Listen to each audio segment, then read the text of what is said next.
Estamos vivos, como ya decimos en muchos de los directos que hacemos en mi perfil, Federica Costantini. Les doy una bienvenida especial hoy en este día en que vamos a abrir ese nuevo proyecto Brechas de Conciencia con esta conferencia internacional que hemos organizado entre Italia, un poco Australia, México y Colombia.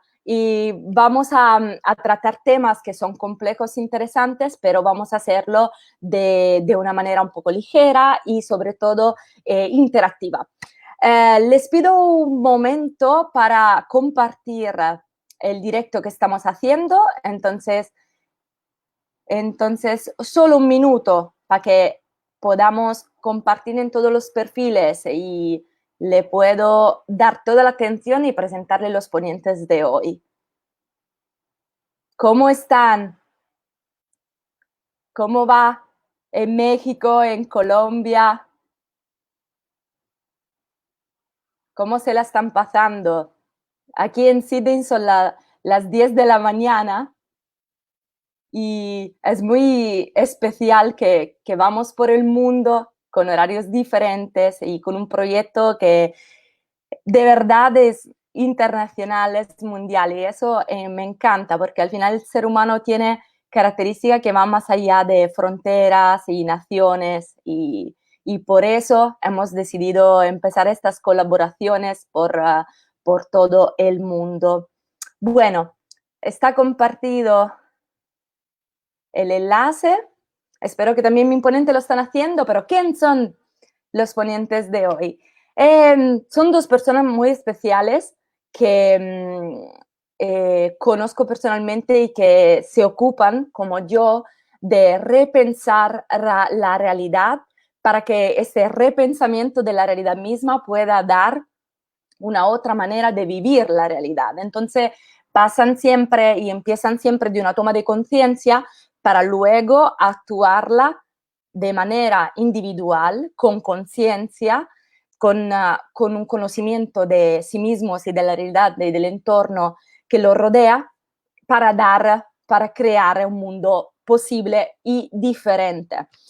Esta conferencia la hemos titulado El niño confinado y el niño que habita en la adultez y va a tratar en especial ese periodo que después de la pandemia nos ha visto un poco perdidos y que nos ha dado la posibilidad de poner el enfoque sobre lo que está pasando en el mundo y cómo los seres humanos han reaccionado. Pero en especial hoy queremos partir de los niños y de los jóvenes porque nos hemos preguntado, bueno, los adultos son siempre los que están involucrados en primera línea, pero los niños y los jóvenes han sufrido mucho ese confinamiento y ese periodo para ellos ha sido muy especial, en el sentido de que se han enfrentado a situaciones que nunca han vivido y que probablemente no sabían cómo explicarse.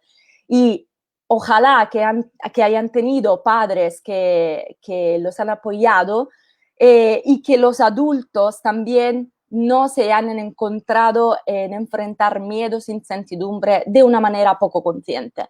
De eso vamos a reflexionar, vamos a ver qué ha pasado, porque muchos de los jóvenes y de los niños de todo el mundo y también de los adultos, después de este periodo se han encontrado, se han enfrentado a una situación en que la gana de vivir ha bajado muchísimo, la energía creativa, la visión del presente y del futuro, que obviamente ha cambiado con la situación, porque nunca nos había pasado de vivir algo tan incierto. Entonces nos hemos preguntado y queremos partir de esto. ¿Cómo hacemos a reencontrar, a repensar nuestro lugar en el mundo y cómo podemos apoyar, qué tenemos que ver de las consecuencias de este momento en nuestros niños y en nuestros jóvenes para que también ellos puedan usar ese periodo así particular y especial de nuestra vida para evolucionar como seres humanos? Para contestar a estas preguntas, no lo voy a hacer sola. Claramente he invitado a mis dos ponentes especiales que les voy a presentar y que están aquí conmigo. Conmigo tengo Guadalupe Muñoz campusano, la presento formalmente, pero para todos ustedes y para mí es Lupita, que es psicóloga mexicana con estudios de morfo y grafología y tanatología y es docente investigadora en ciencia del comportamiento y educación. Y también desde Colombia tenemos Miguel Alberto González, que es filósofo y literato colombiano, docente e investigador universitario en ciencias sociales y de la educación. Bienvenidos, buenos días. Bueno, pues, buenos días para mí. Muchas gracias. Muchas gracias por participar. Quiero decir una cosa antes de presentar la estructura de esta conferencia. Esta conferencia internacional está organizada en colaboración con un movimiento libre, como me encanta, y independiente de pensadores de todo el mundo que, como les decía, va pensando un mundo posible y diferente. El nombre es Horizonte Humanos de Calcan, que como nos explicará si quieres un poco también Miguel luego, es exactamente este Calcan, un lugar que se tiene que pensar y que puede ser diferente de lo que nos vendieron. Y entonces se encuentra muy alineado con todo lo que estoy haciendo para Italia, que es dar espacio a reflexiones que van más allá de los que nos presenta, de lo que hemos pensado, de la manera de pensarnos. Entonces, esa colaboración, estoy muy agradecida por esta colaboración, me encanta. Gracias Miguel y gracias Lupita por participar en esto y para abrir ese otro camino transfronterizo como el mismo movimiento Horizontes Humanos. La conferencia de hoy tiene un poco esa estructura. Vamos a ver nuestros ponentes platicar sobre el tema unos 15 minutos, empezará Lupita y luego pasaremos a Miguel. Luego tendremos unos 15 minutos de preguntas y reflexiones que voy añadiendo, que voy registrando durante la conferencia y cerraremos con unos 5 minutos de reflexiones para ver lo que ha salido de ese espacio de condivisión. ¿Quieren saludar? ¿Quieren decir algo? Miguel, ¿quieres un poco presentar el movimiento Horizontes Humanos antes de empezar y dar la palabra a Lupita? Bueno, ya que tú me das la palabra, no desaprovechemos el momento. Sí, muy buen estar a todos. Para ti entendí que son las 10 de la mañana. ¿Dónde es que tú estás ahora? ¿Dónde en Sydney, aquí en Australia Sydney. Son las 10 de la mañana, sí. Son las 10 de la mañana y aquí son las 7 de la noche y bueno, estamos en distintos momentos temporales, pero en la misma sintonía lingüística. No, Horizontes Humanos es una apuesta lingüística que venimos tratando de pensarnos de manera honesta y tranquila desde nuestros saberes, pero también desde nuestras ignorancias, que son bastantes, una serie de académicos de distintos lugares del mundo. Y casualmente acabamos de salir del conversatorio de hoy, donde hubo 4 conferencistas, uno de España, una mujer de España, uno de Argentina y 2 de Colombia, y nos permite un flujo lingüístico para transitar estos momentos de sociedad y otros momentos. Digamos que estamos ahí en unas conversaciones constantes, del cual Lupita hace parte, bueno, y tú ya estás en uno de esos grupos enterándote en qué consiste. En algún día de estos nosotros nos vamos a poner de este lado y vamos a dirigir y tú vas a tener que ser juiciosa como lo estamos siendo nosotros, esperar que nos dé la palabra.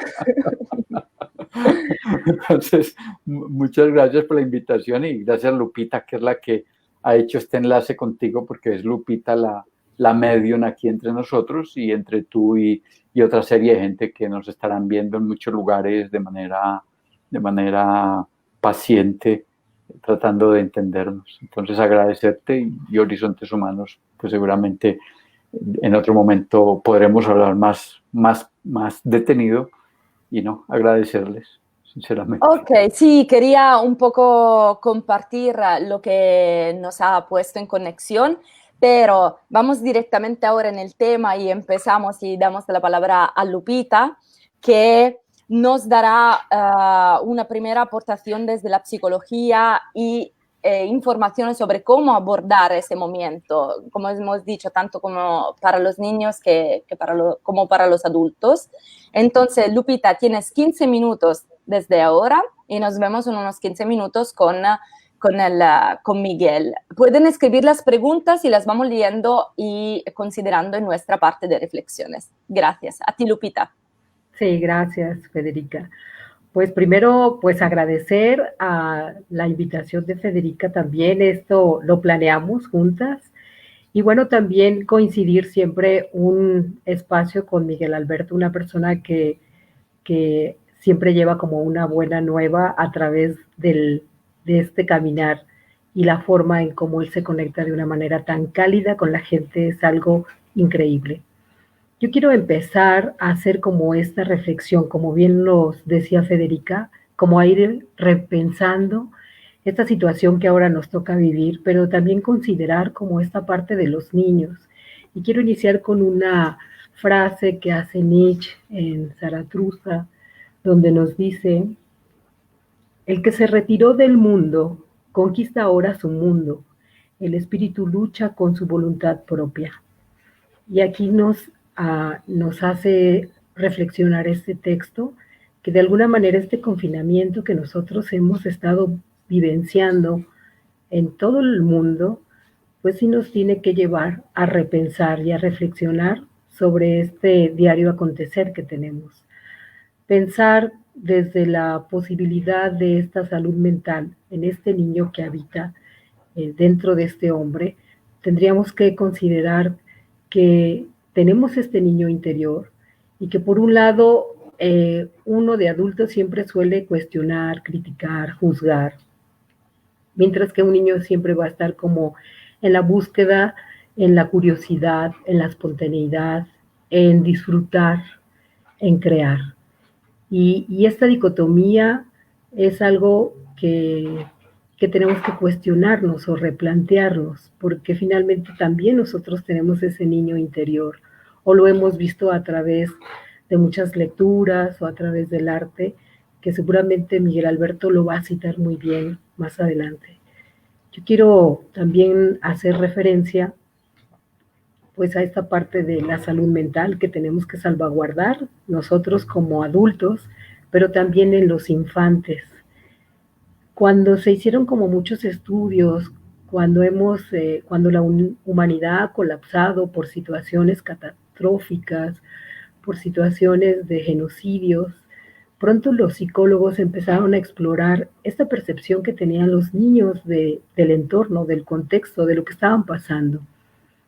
Y se han quedado como con buen sabor de boca pensando que estos niños, mientras tengan esta vinculación con sus madres, mientras tengan este apoyo de seguridad y que se los dan los mayores, sus figuras parentales, entonces no hacen caso omiso de lo que ocurre en el contexto, hablando de las tragedias, hablando de lo difícil que pudiera ser la vida.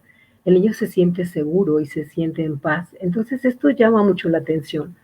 Pero si nosotros de momento no estamos también como ocupados, enfocando nuestra atención en este presente, desde la percepción de que esto que está pasando no lo podemos cambiar, pero sí podemos cambiar la manera, la mirada, la perspectiva, la forma en cómo lo podemos resignificar o darle un valor. Eso nos lleva como un signo de esperanza para verlo de otra manera. Hablar de este adulto es pensar en salvaguardar su salud mental, pero también la salud mental de los niños, de los que tiene a su cuidado. En pláticas con Federica, ella me compartía cómo una persona que se hacía cargo de 4 niñas las habían puesto como en rutinas, y a cada una de ellas las iba atendiendo según su edad. Esto efectivamente es algo que nosotros podemos hacer desde esta situación. Si la Organización Mundial de la Salud define la salud mental como este estado de bienestar, tanto en lo físico como en lo psicológico y en lo social, en donde el ser humano pueda de alguna forma materializar estas potencialidades que nosotros tenemos, y que podamos nosotros también compartir con el otro y apoyar la comunidad. Es ahí cuando estamos trabajando en esta salud mental.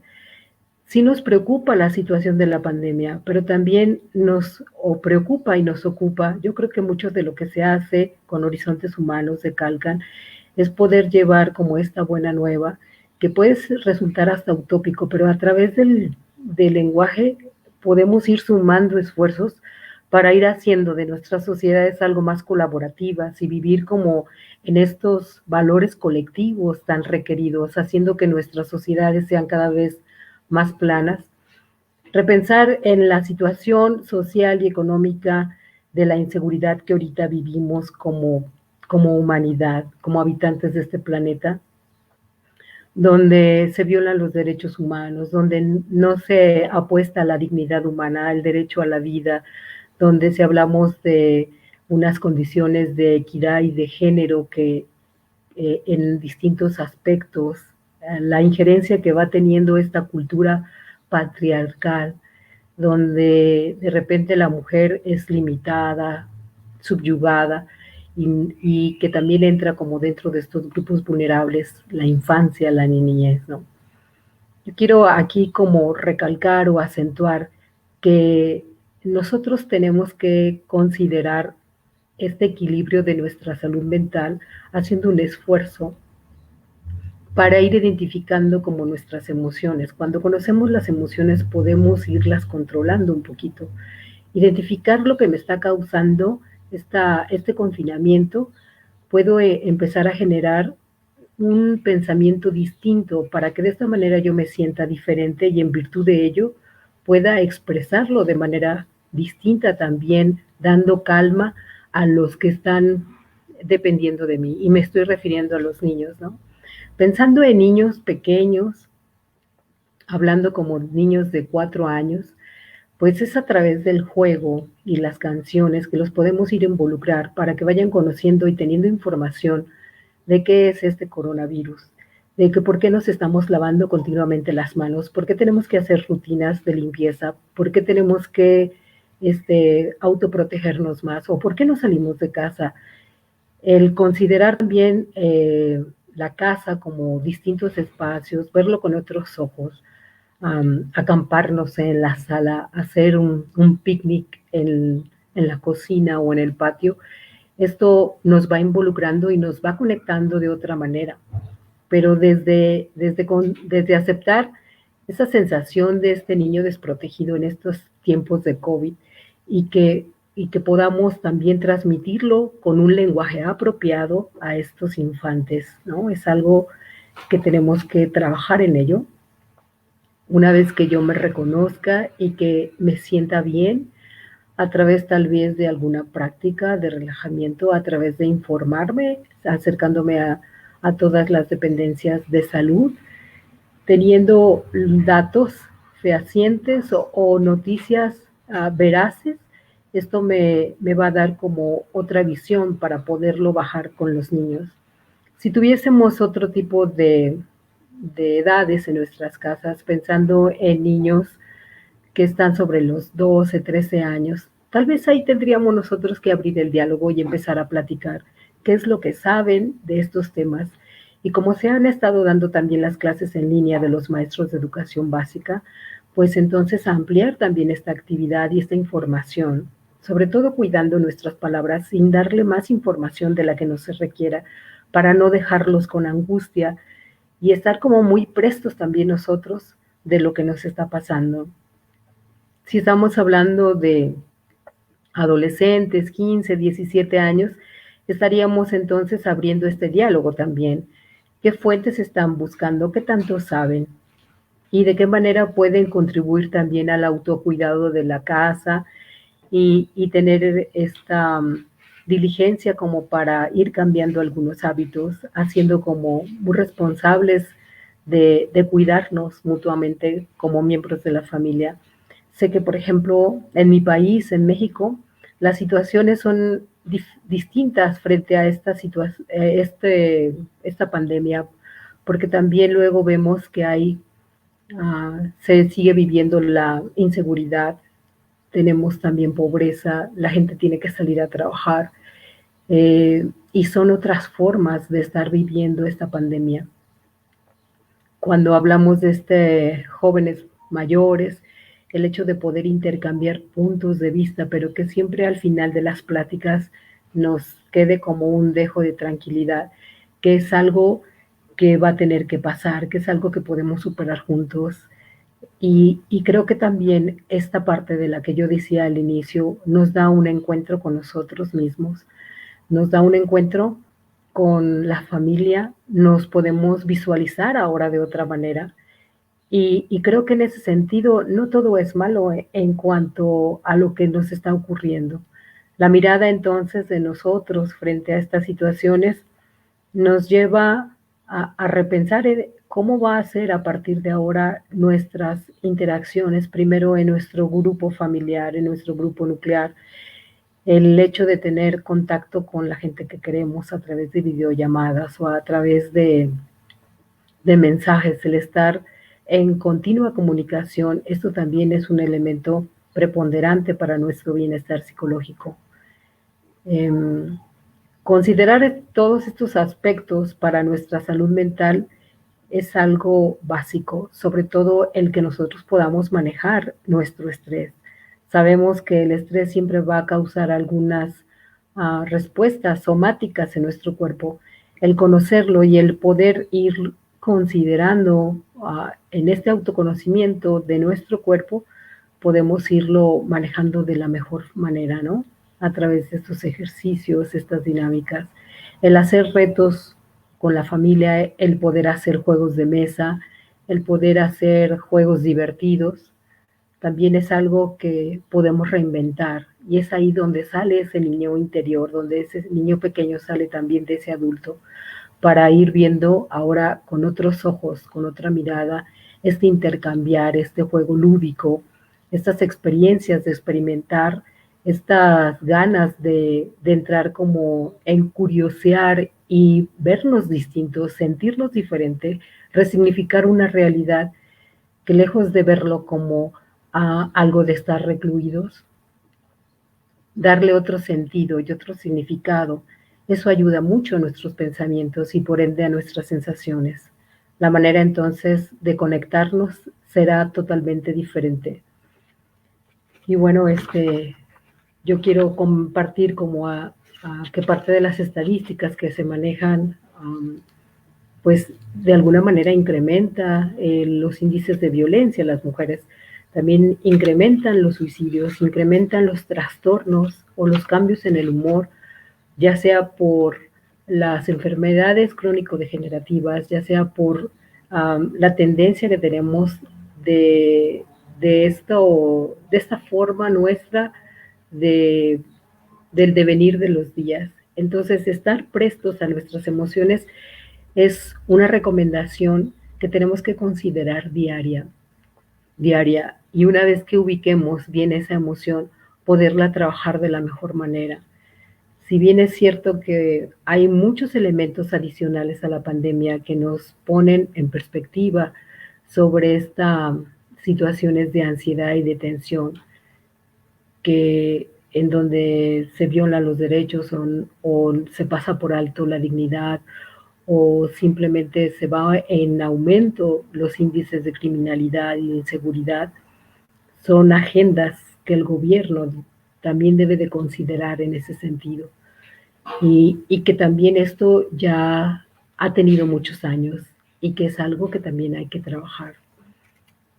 Yo quiero invitarles a estar muy conscientes y a hacer esta conexión con nuestro cuerpo, esta conexión con nuestra mente y de ver esta realidad que nos toca vivir hoy por hoy desde otra mirada, desde otra percepción, porque es lo que nos toca. Si yo me siento bien, trabajando también en mí ese niño creativo, ese niño que disfruta, de esa misma manera puedo transmitirlo a aquellos que son dependientes conmigo, a los niños. Dar ese espacio para el juego, para las preguntas y el diálogo de la mejor manera, porque el diálogo siempre va a construir, siempre es constructivo. Sí. Muy bien, Federica, pues ahí están mis minutos, como bien dijiste. Tu micrófono, nena, no está activo. Estaba esperando, digo, perfecto, estaba esperando y justo, puntual. Bien, tenemos un poco de observaciones que ver luego en nuestro espacio de reflexiones. Por el momento, Lupita, muchas gracias por haber evidenciado también cómo hablar de niños significa tomar un range, un espacio de edad muy largo, entonces cada edad tiene necesidades diferentes y modalidades diferentes de diálogo y de relación. Con eso, sí, dime. Siamo Vivi, siamo Vivi. Siamo vivos, sí, estamos vivos porque todos dicen, Sí. sí, somos live. Bueno, yo Ajá. digo, somos vivos, estamos vivos. Siamo vivi, sí. Siamo vivi y estamos también con Miguel que está listo para su momento, para sus 15 minutos. Le agradezco mucho, Lupita, y regresamos los tres luego para las preguntas. Ahora, Miguel, no te escuchamos porque el ¿Ya? micrófono está cerrado. A ver si ahora sí. Sé ¿Pudiste, que pudiste hacer algo con la imagen? No. la tengo, déjame ver un momento cómo puedo compartirla. Mientras hago eso, si quieres añadir algo más sobre Horizontes Humanos de Calcan para decir un poco las actividades, me tomo el tiempo para arreglar la parte técnica, que aquí dirigimos, presentamos todo. Entonces, te dejo estos segundos y yo me ocupo de la imagen. Vale. Bueno, contarles que después en los videos puedan vernos Horizontes Humanos de Calcan, que ya lo ha citado Federica y mi compañera de conversación, Lupita. Es una organización que viene haciendo distintas movilidades por el mundo. Ahí está perfecta la imagen. Sería ya Perfecto. ponerla a correr. Y bajo esas distintas movilidades por el mundo, pues mostrarnos y dejarnos comprender desde muchos lenguajes qué es lo que queremos de la humanidad, qué es lo que queremos nosotros de nosotros mismos y bajo ese querernos, qué lenguajes tenemos nosotros que habilitar porque estamos corriendo extra los lenguajes de los poderes. Si puedes poner la imagen, perfecto, yo ya puedo hablar Sí, desde ahí. yo te dejo directamente, quería aprovechar de eso, te dejo directamente con tu imagen y nos vemos en 15 minutos. Ah, pero después la imagen la puedes sacar o va a La estar todo el saco, tú tiempo. me das una Yo te digo. señal y yo la saco, ¿ok? Muchas gracias. Esta imagen que está aquí al lado derecho, básicamente cuando hemos pensado el niño confinado y el niño que habita en la adultez, es preguntarnos qué ha pasado. Lupita nos habló del niño, de qué hacer con él. Mi pregunta tiene que ver con ese niño de nosotros ya mayores. ¿Qué es lo que ha pasado con ese niño? Y para eso me acompaño de esta pintura hecha en 1560 que se llama Juego de Niños, de Bruegel el Viejo, que se encuentra en el Museo de Historia de Arte en Viena. Aquí son niños jugando, aquí hay niños jugando en todas las condiciones. Hay niños que están jugando con muñecas, están saltando bardas, están en diferentes condiciones. Ya ustedes la podrán buscar de manera mucho más contenida. Pero quería partir de esta pintura, por favor, Federica, ya la puedes bajar. Contarles que si hace más de 500 años, o va a ser 500 años, que alguien se dedicó a pintar los niños jugando esta pintura que hay ahí de unos niños en la calle, rondando por todos los lugares, es muy raro verla hoy. Y es muy raro porque hemos también olvidado nuestras maneras de jugar. Nuestras maneras de encontrarnos han variado y han variado de muchas maneras. Aquí hay un poema del poeta Jairo Aníbal Niño Jairo Aníbal Niño es un poeta colombiano que, mire, su apellido es Niño, se dedicó también a escribirle a los niños. Él nació en el 1941 y murió en el 2010. Y mire lo que pregunta en el poema Usted. Usted, que es una persona adulta y por lo tanto sensata, madura, razonable, con una gran experiencia y que sabe muchas cosas, ¿qué quiere ser cuando sea niño? ¿Qué queremos ser cuando seamos niños? Nos invita Jairo Aníbal Niño. Pero también sería qué queremos ser nosotros en estos momentos. Se nos ha olvidado un tanto nuestra niñez, se nos ha olvidado un tanto nuestra capacidad de romper. Y desde la pintura vemos el cómo hemos cambiado nuestras formas de jugar para ser a lo mejor un poco más tristes, un poco más quejosos,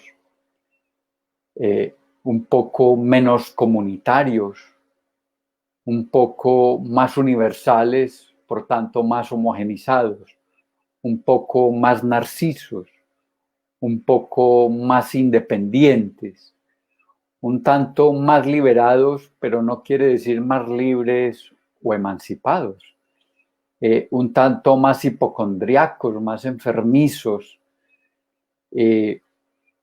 para cansarnos incluso de otras compañías, para estar cansados incluso de nuestra inaguantable compañía. Allí habían juegos de manos, juegos físicos donde hay que intervenir el cuerpo de distintas maneras y uno como niño salía a jugar a las 2 o 3 de la tarde, a las 6 o 7 horas ya estaban de acostarlo a dormir. Hoy nuestros niños no se cansan, no tienen actividad física. Nuestros niños, el mayor cansancio son sus dedos, sus ojos, pero su parte física es una parte física poco movida. Es posible, es una hipótesis, que el haber transitado de aquellos juegos físicos donde intervienen tus manos, tu cuerpo, tu posición, tu postura, tienes que esconderte, tienes que saltar, tienes que enojarte, lanzar puños, tienes pies, hacer muchas cosas, es posible que en esos juegos hoy digitales que tenemos nos hayan hecho la vida un poco más aburrida. Y por tanto, hay mucha gente quejándose de que tiene que quedarse en familia, que están encerrados, que sus hijos, que no sé qué, que no sé cuánto, pero es que ellos tampoco se cansan, nosotros tampoco nos cansamos. Nuestros encuentros se empobrecieron mucho, lo que estoy diciendo, y se empobrecieron a través de estos medios virtuales, no porque no nos hayan dicho que podemos jugar físicamente, sino que lo hemos desaparecido, el encuentro físico lo hemos desaparecido. Ese contacto físico de aquellos niños que jugaban allí en Bruegel, los futbolistas pueden jugar 2 horas y terminan para acostarlos a dormir prácticamente enseguida. Cuando nosotros éramos niños jugábamos 5 o 6 horas y llegábamos, no queríamos ni comer, a dormir del cansancio. Hoy esos niños no tienen ese tipo de cansancio. Por eso no se pueden acostar a horas normales, sino que estos medios digitales, por eso digo, nos han hecho más tristes. Aquellos eran los juegos colectivos, hoy son los juegos individuales, yo con mis mouse, yo con mis cosas, frente al mundo aparentemente. Y esos juegos nos han llevado a ser más individuales y no necesariamente más colectivos, menos comunitarios. Lo que yo podría llamar en estos juegos como charlatanería apocalíptica. Hemos creado juegos apocalípticos donde desde niños nos enseñan a odiar, nos enseñan a violar, nos enseñan a desaparecer al otro, nos enseñan a exterminar, a acabar con la humanidad. Esos juegos del 1500 no eran pensables. No es por la nostalgia del 1500, es porque tal vez estamos en un momento donde hay que hacer un alto a los juegos que nos están vendiendo por todas estas plataformas y donde un niño sueña ya no con ganarle al otro en su puja de manos o de pies, sino que sueña es con exterminar la humanidad. Hoy lo que le están enseñando a los niños, y no hay que contarlo, muchos lo saben cuáles son los juegos de los niños. Hablo de los juegos apocalípticos, pero ya cualquier niño compra una ametralladora, un una cantidad de juegos para destruir al otro. Y los niños, salvo raras excepciones, es muy escaso que vayan a aquellos juegos que han hecho la gente para que se rían, no, van a aquellos juegos que son y nos van mostrando cómo destruir al otro, cómo acabar con el otro, hasta llevarnos a las guerras masivas de cuando tienes 30 o 40 años, porque ahí hay chicos de 25 o 30 años que se levantaron de esos videojuegos y viven a través de esos videojuegos. Entonces ese es el adulto confinado que yo le estoy hablando, a ese adulto que se dedicó a las tablets, a todos estos juegos digitales, y el mundo le ocurre por ese lado. Siento que es un niño un poco quejoso, que es un niño un poco narciso, que es un niño olvidado del otro y que es un niño pendiente de las redes sociales que, salvo raras excepciones, enseñan muy pocos, porque yo hablaba el otro día con mis profesores y les decía, su Facebook, pueden ir los estudiantes a revisar su Facebook porque allá tiene apuestas académicas. Bueno, ¿cuáles son sus redes académicas intelectuales? Hablo de los profesores. Y bueno, quedábamos ahí en ese intermedio.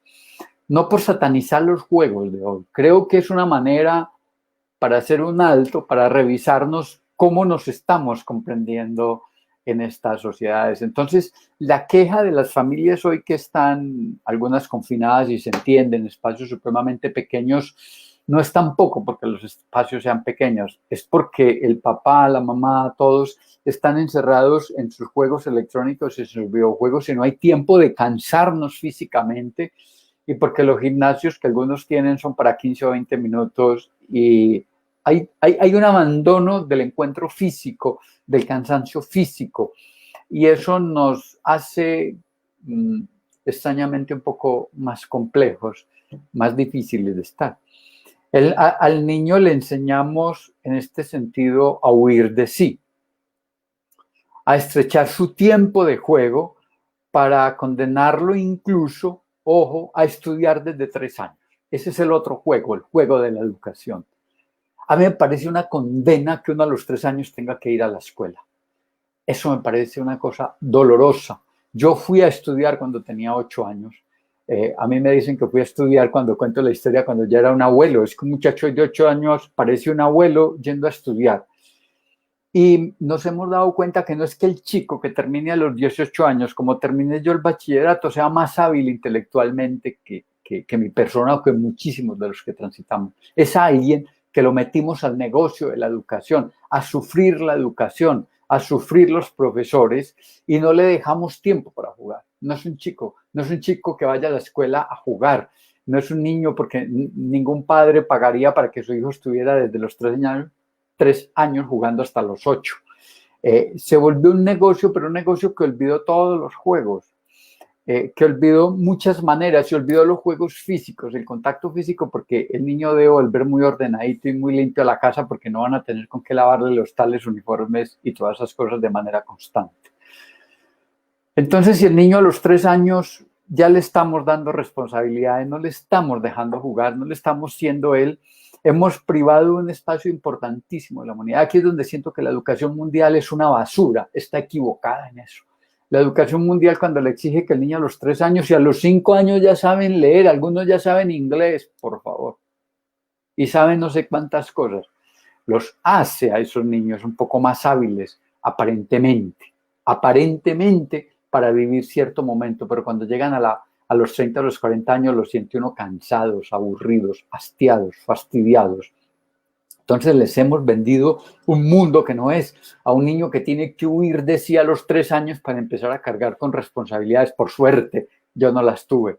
Yo viví en el campo mucho tiempo, en las campiñas que llaman los italianos, y yo fui a estudiar cuando tenía 8 años y yo siento que no me perdí de nada. Yo tiraba piedras, comía tierra, jugaba con gusanos, jugaba con vecinos, con amigos, y era otra historia. Hoy es muy triste ver los niños de la ciudad en que tienen que tener sus juegos desde los 3 y 4 años hasta los 25 que los ponemos a estudiar un poco de carreras. Bueno, al niño le entregamos responsabilidades muy pronto. Le invitamos a que sea alguien o a hacer algo. Eso ya no lo dijo nada Teller en un libro que se llama Nada. ¿Y por qué yo tengo que ser algo? ¿Yo por qué tengo que ser alguien en esta vida? ¿Y qué es ser alguien? ¿Por qué tenemos que ser alguien? ¿Por qué a la educación se le ocurrió que uno tiene que ser alguien? Porque a mi padre y a mí mismo con mis hijos se me ocurrió que ellos tienen que ser alguien. Porque es un discurso dominante. Es un discurso impositivo de las enciclopedias, de los poderes religiosos, políticos y económicos, que tenemos que ser alguien, pero para que compramos y para que vendamos. Entonces les construimos fantasías sin sueños. Les inventamos sueños precarios de humanidad a esos niños. Por suerte yo no los viví, pero hoy los están viviendo estos niños. Yo quiero saber qué son de estos niños hoy dentro de 15 o 20 años con toda esta precariedad de la fantasía humana en torno a la educación.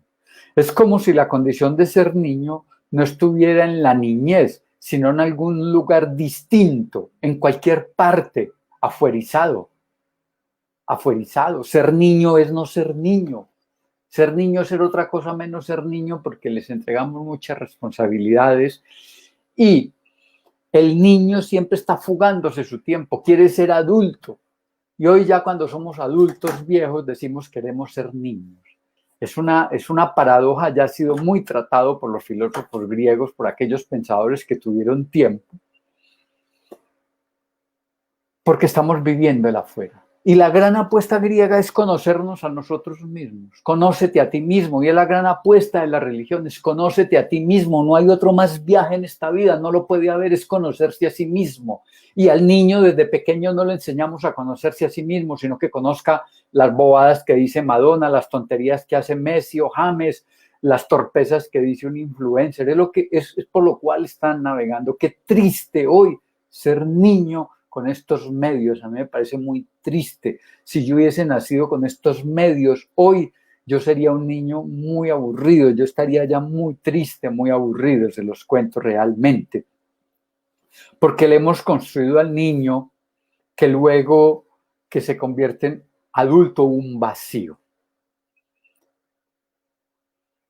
¿Hemos vivido de verdad? Incluso nos podemos preguntar nosotros en esta exigencia que nos tiene hoy la sociedad. ¿Hemos vivido de verdad o solamente hemos hecho un comercio de la vida? Hemos vivido. La desgracia del hijo no puede ser el triunfo de sus padres, porque hoy se viene entendiendo que entre más exitosos los padres, más desgraciados incluso los hijos. A esos niveles hemos llegado.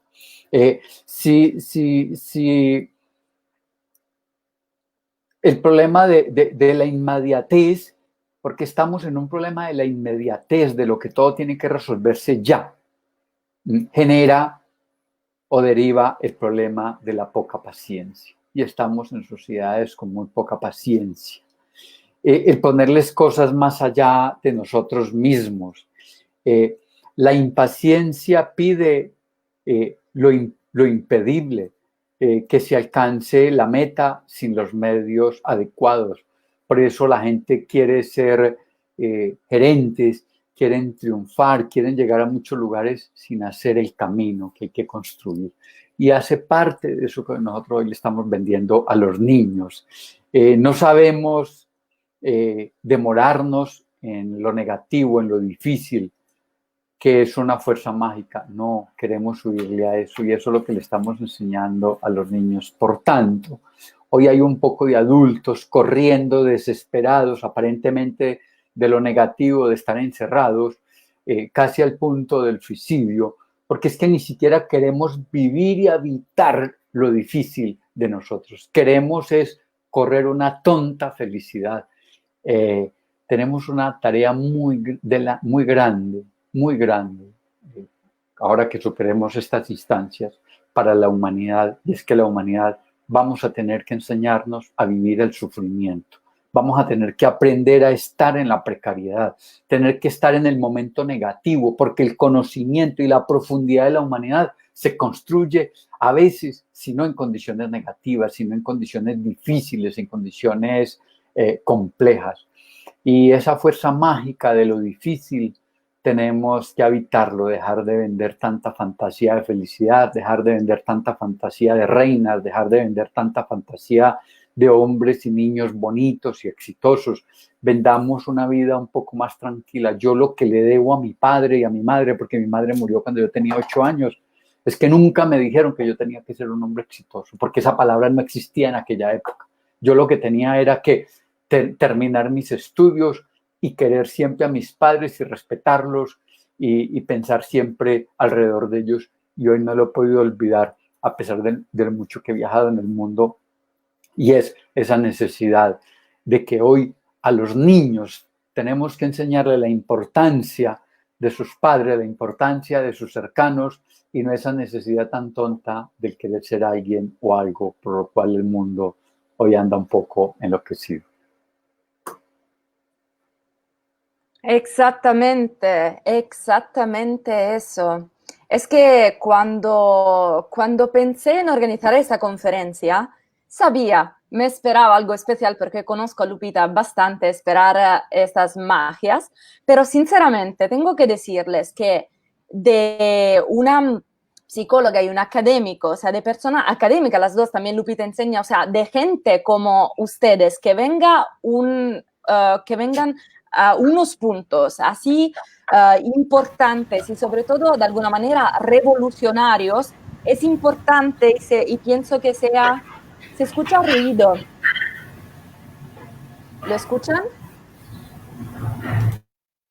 Ok, que venga de ustedes una reflexión así revolucionaria de alguna manera que rompe con la idea que el sistema nos propone, me encanta y pienso que le encanta también a la gente que nos está siguiendo, porque es importante empezar a tener una autonomía de pensamiento y cuestionárselo todo para poder crear esa nueva realidad.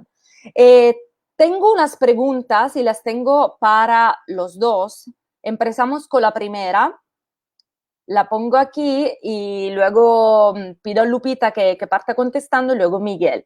Nos dicen, ¿qué piensan de la escuela en casa? ¿Debería seguir la escuela remota todo este año o sería preferible que aprendan con su familia todo lo que hay en un hogar para aprender? Lupita.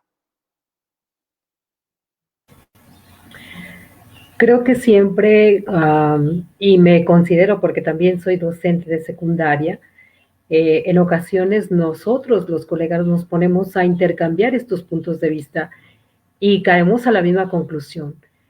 La primera educación que se da en casa de manera importante a través de la vivencia de valores o a través de esta cercanía de ayuda en valores colectivos con el otro, se da en la familia. Y en la escuela se desarrollan estas habilidades cognitivas que también manejamos mucho la parte formativa. Considero que ahora que se está dando esta apertura de acuerdo a lo que es el semáforo, se van a ir dando de manera paulatina.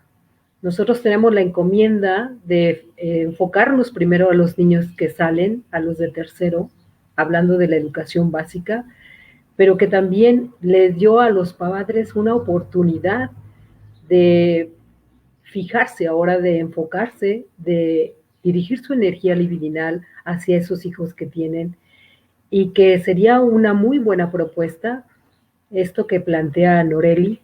Sin embargo, también el hecho de considerar que hay muchas familias que no pueden cuidar a los hijos porque son cada vez más duales, ambos padres trabajan y entonces, ¿a quién se queda el cuidado de los niños? Afortunadamente pudieron quedarse algunos de los padres ahí o se han quedado el cuidado de algún otro miembro de la familia y que la Secretaría de Educación estuvo proyectando a través de 2 canales a nivel nacional las clases, pero también hay que ver que no toda la gente tiene acceso también a la educación.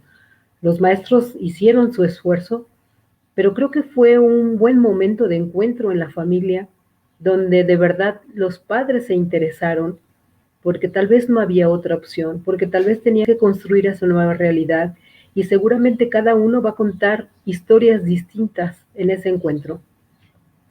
Creo que siempre los espacios de aprendizaje, independientemente de dónde sean, cuando se generan con una buena voluntad, a través de una buena conexión del lenguaje y una buena actitud, seguramente van a generar buenos resultados. Miguel, ¿qué nos puedes contar al respecto? ¿Qué podrías Uno, contestar?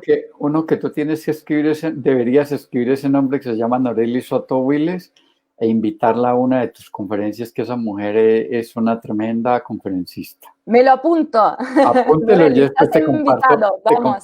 te comparto el contacto. Ella fue la que entró por accidente, no sé si todavía esté ahí. Ella en algún tiempo fue mi decana, es una mujer, pero de una capacidad impresionante para movilizar. Ella está ahora en Medellín y está en otro grupo distinto a los que ustedes están en Horizonte Humano, porque tenemos varios grupos de WhatsApp y de conversación, pero yo les comparto y Sí, encantada. Podemos hacer sí, algo. sí, con Noreli puedes hacer algo. Además, es una mujer tremendamente guapísima. Es del orden de ustedes dos, mujeres que se mueven, que están por todo el mundo. Es una mujer que vale la pena, como muchísimos otros que están por ahí. Pero pues yo hablo de los que conozco. Y Claro. como un día, y como la conferencia pasada presenté un médico y este es el mejor médico del mundo porque es amigo mío y porque a mí me curó una vez una dolencia. Entonces, bien, a la pregunta de Noreli es que tiene varias opciones. Yo creo que Lupita dio una, eh, y es que no debería hacerse el salto violento, así como fue violento que se quedaran en casa. Para mí el regreso debería ser más pausado, más tranquilo, más metódico, porque hay un doble aprendizaje. Yo he escuchado que los padres aprendieron a manejar, a estudiar con los hijos, a saber incluso aprender con los hijos, aprender cosas con los hijos que los padres terminaron siendo estudiantes en muchos lugares de Colombia. Yo he escuchado esa historia de profes. Pero de Boaventura de Sousa Santos, que lo vamos a tener también con nosotros en Horizontes Humanos, este gran pensador portugués que habla mucho para América Latina o escribe para América Latina, le aprendí lo siguiente y hace muy poco, es que uno va a la escuela para tener otros contactos culturales, para salirse del ombligo del papá y de la mamá, porque si no uno terminaría solo con la religión del papá y la mamá, con la política del papá y la mamá, y cuando uno va a la escuela es que se vuelve rebelde, porque entonces ya el partido político del papá y la mamá no le es suficiente, la apuesta religiosa, la apuesta económica, porque hay otras culturas, hay otras maneras de ver. Por tanto, sí, Noreli, para mí es supremamente importante la escuela. Hay que discutir con el otro niño, hay que negociar con el otro niño, hay que negociar con la otra niña. Uno tiene que negociar muchas cosas. Cuando yo fui niño, nosotros negociábamos de otras maneras, nosotros negociábamos amenazándole al amiguito que le íbamos a contar al papá de él porque nos había dicho cosas y finalmente no le contábamos a nadie, pero se negocia. Seguramente ustedes también lo vivieron en la escuela. La escuela es un lugar de confrontación, pero es un lugar de negociación, de encuentro cultural. Pienso que este es el gran momento para comprender, uno, la importancia de la educación. Yo suelo decir que la educación es la reserva moral de la humanidad, por eso nosotros enviamos a nuestros hijos a la educación.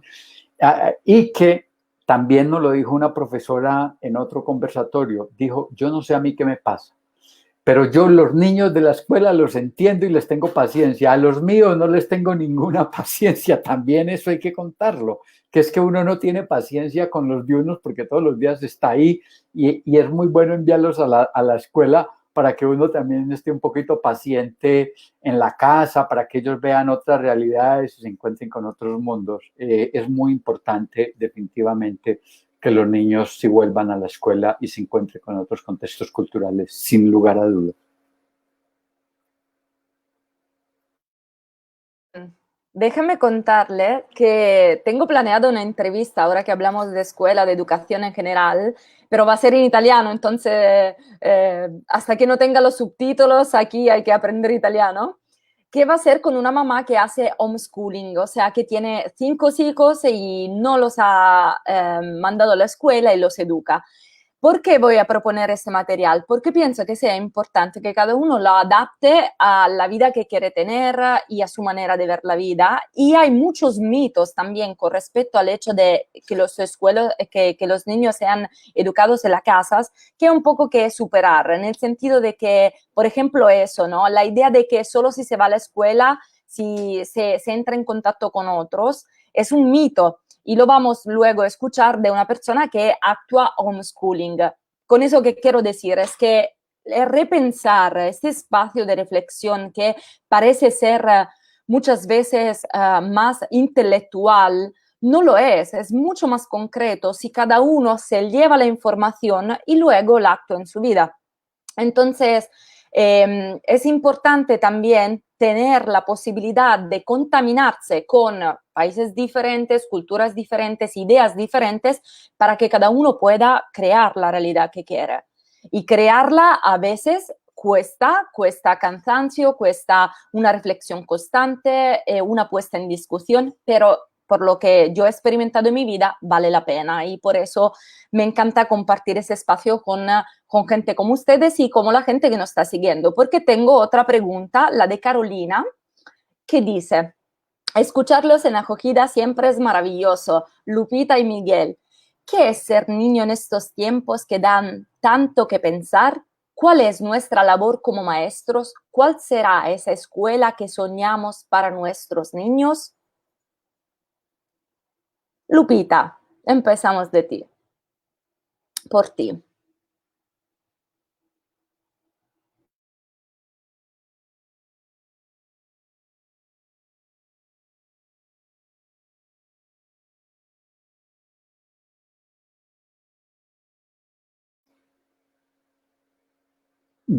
Debes habilitar audio, Lupita. Sí, micrófono, Lupita. Gracias. Bueno, pues agradecerle a Caro que también nos esté siguiendo y también es maravilloso estos encuentros para nosotros. Siempre como docentes o como personas mayores, simplemente seres humanos, el poder dar como cuenta de no escandalizar a los niños, de no manejar como algunas conductas antisociales, con ellos siempre va a ser como un espacio para poder crecer y desarrollarse, para que los niños tengan seguridad.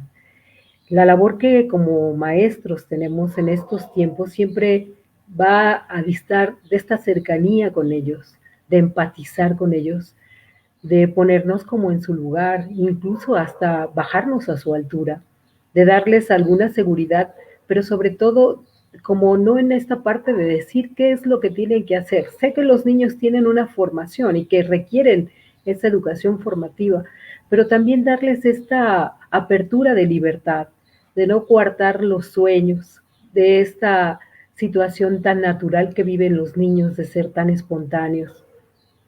Hace un momento yo citaba en esta parte de que tenemos un niño en nuestro, enfrente de nosotros, pero también tenemos un niño como a nuestra espalda, ¿no?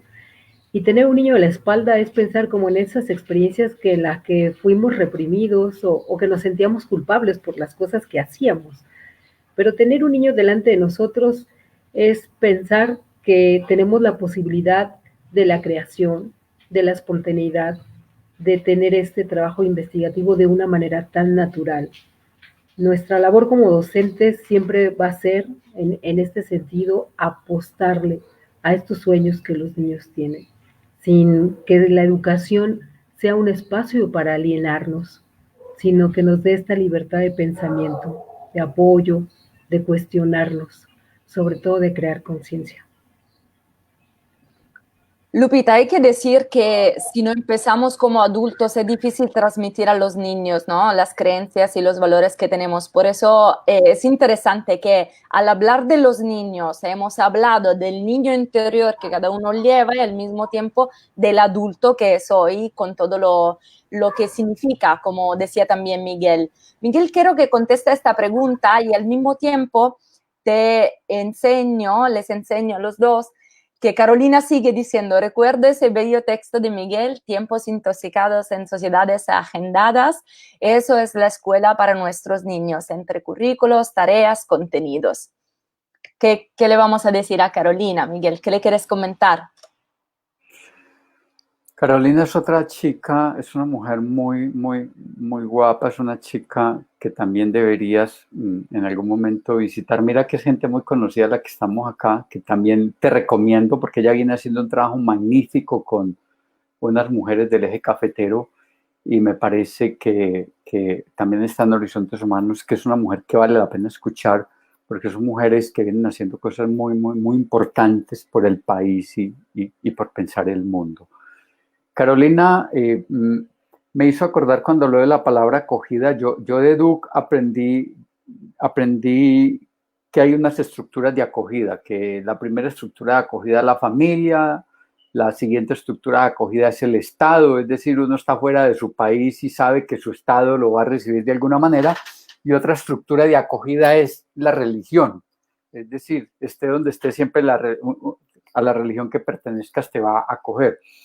Y con algunos de los que yo le dirigí la tesis, él hablaba de volver la escuela como estructura de acogida, José Castro, volver la escuela como estructura de acogida, que uno vaya a la escuela y se sienta acogido, que es un asunto en el cual no es claro, porque a veces los niños pasan por el frente de la escuela y celebran cuando está cerrada. Dicen, uy, está cerrada la escuela, no tengo que entrar a estudiar. Es decir, no es que uno vaya a la escuela con enorme felicidad. ¿Me devuelves la otra pregunta de Carolina? Por favor, la pregunta. Ya. Yo creo que la escuela que soñamos no es esta escuela, y en esto, con la próxima conferencista que tú vas a tener, no coincidiré en el 100%. No coincido que uno deba formar sus hijos en la casa. Uno coincido que sí debe entregarles estamentos culturales. Yo he visto muchísimas películas en las cuales el señor y la señora forman los hijos en la casa y después tienen una serie de entramados muy propios, muy encerrados, por más que se diga, por más genio que sea una familia, los encuentros culturales te permiten encontrar el mundo de otra manera y te permiten habilitar de otra manera, y se dieron cuenta incluso los grandes reyes que no educaron sus hijos para ellos solos, sino que al menos los combinaban con reyes de otros lugares del mundo para que sus reinatos avanzaran. Hay muchos defensores de la escuela en casa, pero evidentemente yo no le puedo entregar toda mi formación. Por mucha formación cultural que yo tengo, mi hijo y mi hija se queda sin suficiente información cultural, de otras se quedan sin lo que sabe Lupita, se quedan sin lo que sabe mucha gente, y el contacto del cuerpo a cuerpo yo lo sigo defendiendo. ¿Cuál es esa escuela soñada? Que sea una estructura de acogida, Carolina. ¿Y cuál es la estructura de acogida? Yo no sé si yo deba seguir yendo a la escuela tanto tiempo y a la universidad, al colegio, a aprender a sumar y a hacer matemáticas, que son importantes. Pero creo que la escuela, en primer principio, a nosotros debe enseñarnos a cocinar, a montar en bicicleta, a lavar la ropa, a hacer cosas cotidianas, a doblar un tendido, a hacer todas las cosas cotidianas que nos va a servir para el resto de la vida, a nadar, a muchísimas cosas que la escuela no nos está enseñando, muchísimas cosas que realmente la escuela hoy sí podría hacer, y es enseñarnos muchas cosas para la vida. Y esa escuela que soñamos, para mí es una escuela en la cual, si hubo un fenómeno natural a las 3 de la mañana, pues a esa hora vamos a hacer clase y no tienen que ir el día. Si hay un gran partido de fútbol, pues vamos a ir a ese gran partido de fútbol a ver qué es lo que ocurre allí. Si hay una gran elección, pues ese día vamos a hacer escuela. La escuela no debe ser la escuela del currículo pobre, que todas las cosas deben ser de acuerdo a lo que esté planeado, sino a grandes fenómenos culturales, a grandes fenómenos biológicos, que es que hoy va a salir la luna roja y solamente se puede ver hoy, pues entonces no hay álgebra, no hay química, no hay física, no hay biología. Vamos a ver esa luna roja, que es que ese satélite pasa cada 500 años y ese día los profesores no pueden llevarse a todo su alumnado a los 500 años del satélite, sino que tienen que ver y les ponen unas tareas para que no vean el satélite. Tiene que ser una escuela mucho más comprendedora de los fenómenos sociales, de los fenómenos naturales, de las diferentes manifestaciones humanas, y estar frente a eso. Que es que ahora todos los profesores están marchando porque no les pagan, pues yo debo ir con los estudiantes para que comprendan qué es eso, para que cuando a ellos les suceda, se den cuenta qué ocurre. Es una escuela donde la ciudad sea un fenómeno expandido. Y es una escuela que yo vengo proponiendo que a mí no me matriculen para un solo rotico en la universidad, en el colegio. A mí me deben matricular en la ciudad. ¿De dónde es usted? Soy estudiante de la ciudad de Chiapas, soy estudiante de París. Por tanto, yo puedo hacer estudios en todas las escuelas, en todas las universidades de París y graduarme, e incluso de toda Francia. y no esa pobreza que yo tengo que repetir una escuelita, el mismo profesor, que a mí me matriculen a una ciudad y que el alcalde tenga que ser un tipo, una mujer tan inteligentes que pueda armar todos esos espacios que él tiene para que los estudiantes vayan a todos esos espacios y conozcan todos esos espacios. Que yo no me matricule a la escuela José Ramírez, no, que yo me matricule a la gran ciudad que está lleno de escuelas, de universidades, e incluso como propongo para América Latina, que cuando yo me inscriba para la Universidad de Manizales pueda terminar mi título en la universidad donde da clases Lupita. Me sueño una escuela en ese sentido muy abierta y con mucha capacidad de recibir estudiantes de todo orden y multidiscurso. Claro. Sí, es un poco ir más allá del comercio. Tú has hablado del comercio de la vida y al final también la escuela y la educación se ha convertido en eso. Y me encanta escucharlo de un académico que condena la educación eh, a los 3 años, como por ejemplo condena un poco la estructura en que se ha convertido la educación, ¿no? Que tiene nada que ver con el experimentar y el vivir, como has dicho tú, vivir de verdad.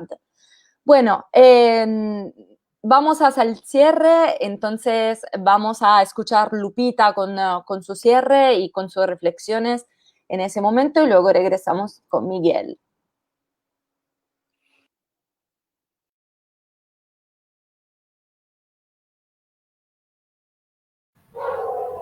Muy bien, pues ha sido como una tarde muy amena de estarlos escuchando, de coincidir con gente que le tengo aprecio y mucho afecto. A mí me queda como este sabor de boca de estar considerando dos cosas. La primera es que tenemos que estar siempre en un estado de conciencia. En este estado de conciencia me va a llevar a cuestionar esta realidad mediática y de qué manera yo puedo hacer que, si esto no cambia, puedo hacer que mis pensamientos sean distintos y por ende mis sentimientos diferentes para que mi estado de bienestar le abone a esa salud mental. Quiero decir también que esta parte de la calidad de vida que puedo yo tener hoy por hoy puede irse incrementando en gran medida por esta forma de apreciar la realidad de manera distinta, que tenemos que estarle apostando también a nuestros sueños que tenemos como seres humanos, que siempre hay un niño interno que en ocasiones de alguna forma, por la cultura, por la sociedad, yo lo he confinado dentro de mi persona y he dejado de ser creativo y he dejado de perseguir sueños.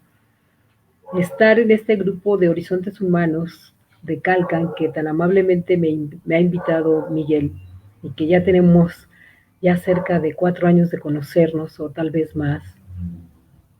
Tarde que temprano las cosas tienen que generarse y materializarse.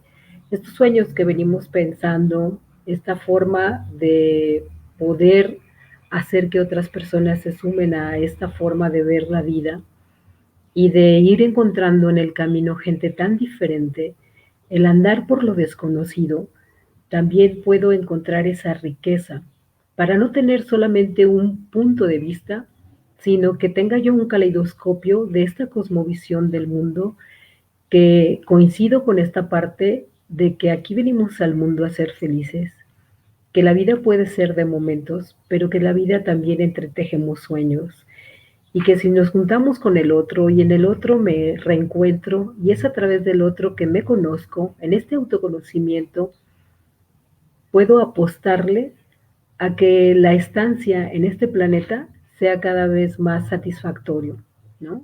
Y para muestra basta un botón. Este encuentro con Federica ha sido muy cálido. También ya la conozco de hace tiempo, una chica muy inquieta intelectualmente, muy asidua en la parte social.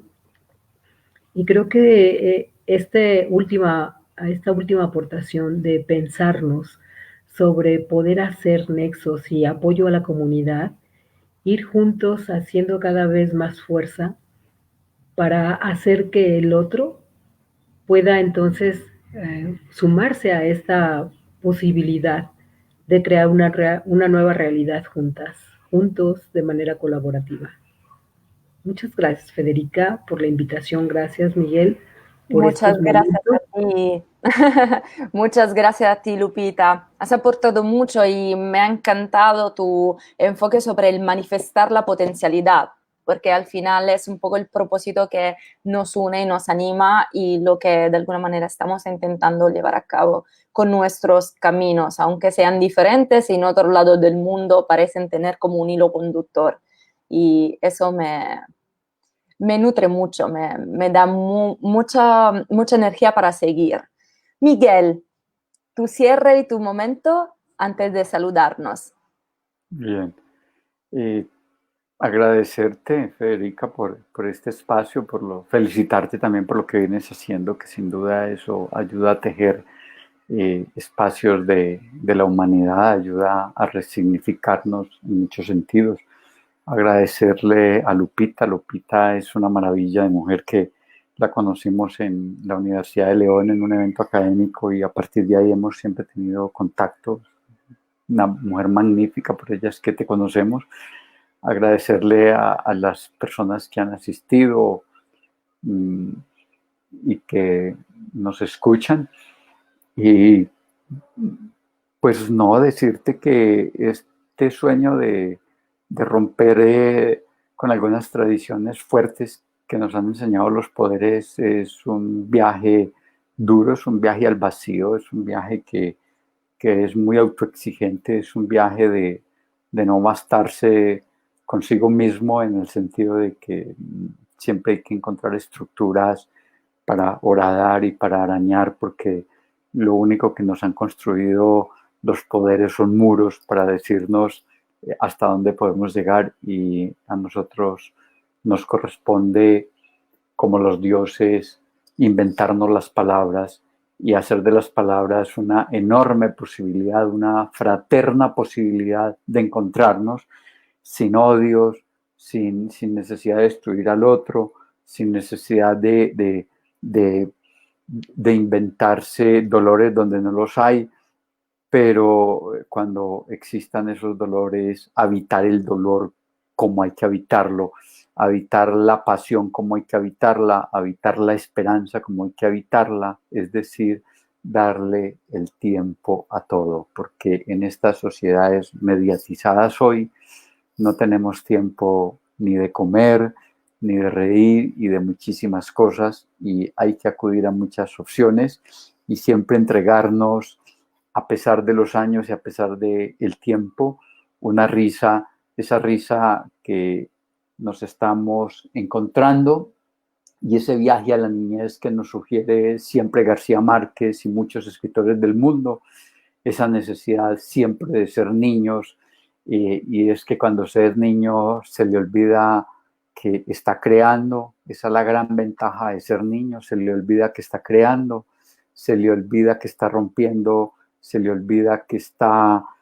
contrastando, se le olvida que está siendo rebelde. Es la grandeza que nos dicen los grandes pensadores, es decir, la abundancia de la creación no es cuando usted es consciente de la creación, sino justamente en lo que ese niño crea sin ser consciente. Después se tomará conciencia de ello. Muchas gracias por este espacio.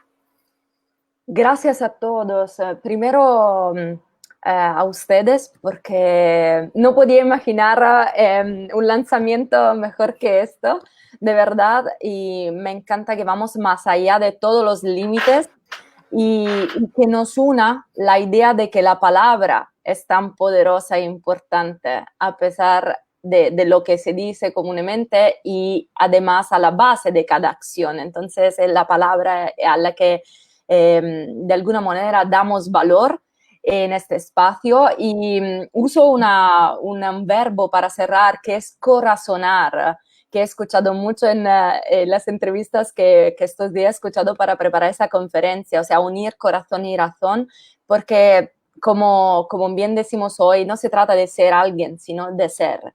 Entonces, ese es solo un espacio y un comienzo de algo. Vamos siguiendo en estos canales y mucho más. Gracias a todos. Linda tarde, linda noche al otro lado del mundo. Aquí en Sydney vamos justo a empezar el día. Y nos esperamos a la próxima conferencia, al próximo encuentro virtual y sobre todo, y esperamos pronto también real. Con un abrazo fuerte a todos. Un beso grande y gracias. Sí. Chao, Bela. Saludos a Los Ángeles, que también hay gente de allá Chao, en Los Ángeles Benny. que nos están viendo. Chao. Miguel. A todo el mundo, un beso. Besos. Besos a Los Ángeles.